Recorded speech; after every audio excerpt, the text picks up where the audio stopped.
ನೋಡಿ, ಕಾಂಪೌಂಡ್ ತೆರವು ಮಾಡಿದ್ದಕ್ಕೆ ಯಶ್ ಅವರ ತಾಯಿ ಬಹಳ ಸಿಟ್ಟಾಗಿದ್ದಾರೆ. ನನ್ನ ಜಾಗದಲ್ಲಿ ನನ್ನ ಪರ್ಮಿಷನ್ ಇಲ್ಲದೆ ಹೇಗೆ ಕಾಂಪೌಂಡ್ ಕೆಡವಿದ್ರು? ಪೊಲೀಸರಿಗೆ ಪ್ರಶ್ನೆಗಳ ಮೇಲೆ ಪ್ರಶ್ನೆಯನ್ನ ಕೇಳ್ತಾ ಇದ್ದಾರಂತೆ ಯಶ್ ಅವರ ತಾಯಿ.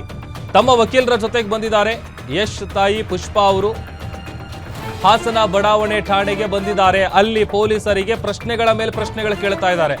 ತಾವಿಲ್ಲದ ವೇಳೆ ಬಂದು ಕಾಂಪೌಂಡ್ ಕೆಡವಿದ್ದಕ್ಕೆ ಬಹಳ ಸಿಟ್ಟಾಗಿದ್ದಾರೆ. ಅದೊಂದು ಕಡೆ ಅವರನ್ನ ಸಮಾಧಾನ ಪಡಿಸ್ತಾ ಇದ್ದಾರೆ ಇನ್ಸ್ಪೆಕ್ಟರ್ ರಾಘವೇಂದ್ರ ಪ್ರಕಾಶ್ ಅವರು. ಕಾಂಪೌಂಡ್ ತೆರವು ಮಾಡಿದ್ದಕ್ಕೆ ನನ್ನ ಜಾಗದಲ್ಲಿ ನನ್ನ ಪರ್ಮಿಷನ್ ಇಲ್ಲದೆ ಹೇಗೆ ನೀವು ಕಾಂಪೌಂಡ್ ಕೆಡವಿದ್ರು ಅಂತೇಳಿ ಪ್ರಶ್ನೆ ಕೇಳ್ತಾ ಇದ್ದಾರೆ.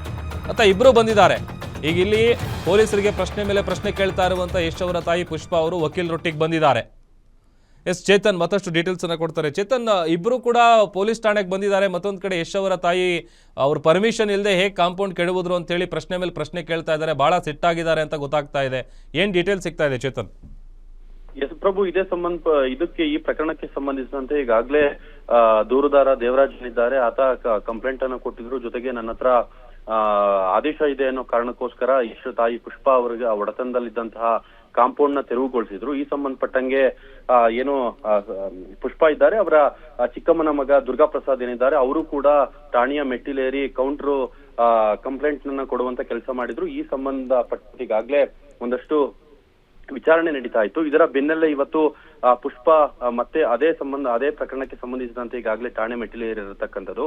ಈಗಾಗಲೇ ಸಾಕಷ್ಟು ಪ್ರಶ್ನೆಗಳನ್ನ ಪೊಲೀಸರ ಬಳಿ ಇಟ್ಟಿರ್ತಕ್ಕಂಥದ್ದು. ಅಂದ್ರೆ ನಾವು ಇಲ್ಲದ ಸಮಯದಲ್ಲಿ, ಅಂದ್ರೆ ನಾವು ಮನೆಯ ಓನರ್ ಆಗಿದ್ದೇವೆ, ಆದ್ರೆ ನಾವು ಇಲ್ಲದ ಸಮಯದಲ್ಲಿ ಬಂದು ದೇವರಾಜ್ ಅನ್ನೋ ಆತ ಬಂದು ಕಾಂಪೌಂಡ್ ನ ಏಕಾಏಕಿ ಬಂದು ಕಾಂಪೌಂಡ್ ನ ಹೊಡೆದಿರ್ತಕ್ಕಂಥದ್ದು. ನಾವು ಇಲ್ಲದ ಸಮಯದಲ್ಲಿ ಬಂದು, ಜೊತೆಗೆ ಅಲ್ಲಿ ಡ್ರೈವರ್ ಇರ್ತಾರೆ, ಜೊತೆಗೆ ನಮ್ಮ ರಿಲೇಟಿವ್ ಕೂಡ ಇರ್ತಾರೆ, ಆದ್ರೆ ಏಕಾಏಕಿ ಬಂದು ಹೇಗೆ ಅವರು ಕಾಂಪೌಂಡ್ ನ ಹೊಡೆದ್ರು ಅನ್ನೋ ಪ್ರಶ್ನೆಯನ್ನ ಪೊಲೀಸರ ಬಳಿ ಕೇಳ್ತಿರ್ತಕ್ಕಂಥದ್ದು. ಪೊಲೀಸರು ಕೂಡ ಅದಕ್ಕೆ ಸಮಜಾಯಿಷಿಯನ್ನ ಕೊಡುವಂತಹ ಕೆಲಸವನ್ನ ಮಾಡ್ತಾ ಇದ್ದಾರೆ. ಅಂದ್ರೆ ಅವ್ರನ್ನ ಈ ಪ್ರಕರಣ ಏನಿದೆ ಇದಕ್ಕೆ ಸಂಬಂಧಿಸಿದಂತೆ ನಾವು ತನಿಖೆಯನ್ನ ಮಾಡ್ತೇವೆ ಅನ್ನೋ ಮಾತನ್ನ ಅವ್ರಿಗೆ ಹೇಳಿರ್ತಕ್ಕಂಥದ್ದು. ಒಟ್ಟಾರೆಯಾಗಿ ಈ ಪುಷ್ಪಾ ಏನಿದ್ದಾರೆ ಅವರು ಪುಷ್ಪಾ ಈ ಪ್ರಕರಣಕ್ಕೆ ಸಂಬಂಧಿಸಿದಂತೆ ಆಕೆ ನಾವು ಇಲ್ಲದ ಸಮಯದಲ್ಲಿ ಅವ್ರು ಬಂದು ಹೇಗೆ ಈ ಕಾಂಪೌಂಡ್ ನ ಗೋಡೆಯನ್ನ ಅಲ್ಲಿಂದ ತೆರವುಗೊಳಿಸಿದ್ರು ಅನ್ನೋ ಪ್ರಶ್ನೆಯನ್ನ ಕೇಳ್ತಿರ್ತಕ್ಕಂಥದ್ದು. ಜೊತೆಗೆ ನಿನ್ನೆಯ ತನಕ ನಾವು ಟ್ಯಾಕ್ಸ್ ಕೂಡ ಕಟ್ಟಲಾಗಿದೆ.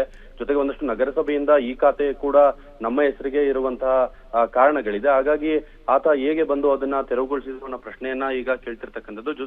ಒಟ್ಟಾರೆಯಾಗಿ ಆತ ಅವರ ಪರ ವಕೀಲ ಸಂಜಯ್ ಏನಿದ್ದಾನೆ, ಸಂಜಯ್ ಇದರ ಸಂಬಂಧಪಟ್ಟಂತೆ ಈ ಪ್ರಕರಣವನ್ನ ನೋಡ್ಕೋತಾರೆ ಅನ್ನೋ ಮಾತನ್ನ ಈಗ ಪುಷ್ಪಾ ಅವರು ಹೇಳ್ತಿರ್ತಕ್ಕಂಥದ್ದು. ಪ್ರಭು ಚೇತನ್, ಇದು ಇವರು ವರ್ಷನ್ ಆತ ದೇವರಾಜ್ ಅವರು ಏನ್ ಹೇಳ್ತಾ ಇದ್ದಾರೆ? ಅವರು ಈ ವಿಚಾರವಾಗಿ ಅವರು ಕೂಡ ಠಾಣೆಗೆ ಬಂದಿದ್ದಾರೆ. ಎಸ್ ಪ್ರಭು, ಈಗಾಗಲೇ ಇಬ್ರನ್ನು ಕೂಡ ಠಾಣೆಗೆ ಕರೆಸಿರ್ತಕ್ಕಂಥದ್ದು.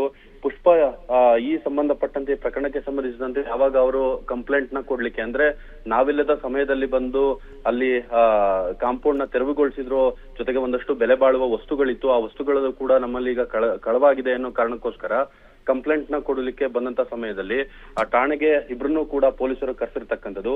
ಈಗ ದೂರುದಾರ ಏನಿದ್ದಾರೆ, ಆ ದೂರುದಾರ ಹೇಳುವ ಮುಖಾಂತರ ಆತ ಹೇಳೋದೇನಂದ್ರೆ, ಜಿಪಿಯ ಮೂಲಕ ನಾನು ಹಕ್ಕನ್ನ ಹೊಂದಲಾಗಿದೆ, ಆದ್ರೆ ಒತ್ತುವರಿಯನ್ನ ಮಾಡಲಾಗಿದೆ, ಹಾಗಾಗಿ ನನಗೆ ಆದೇಶ ಕೂಡ ಇದೆ, ಹಾಗಾಗಿ ನಾನು ಇದನ್ನ ಒತ್ತುವರಿ ಮಾಡಿದ್ದೇನೆ ಅನ್ನೋ ಮಾತನ್ನ ಆತ ದೇವರಾಜ್ ಹೇಳ್ತಿರ್ತಕ್ಕಂಥದ್ದು. ಆದ್ರೆ ಪುಷ್ಪಾ ಆ ಮಾತನ್ನ ತಳ್ಳಿ ಹಾಕ್ತಿರ್ತಕ್ಕಂಥದ್ದು. ಪ್ರಭು, ಓಕೆ, ಥ್ಯಾಂಕ್ ಯು ಚೇತನ್.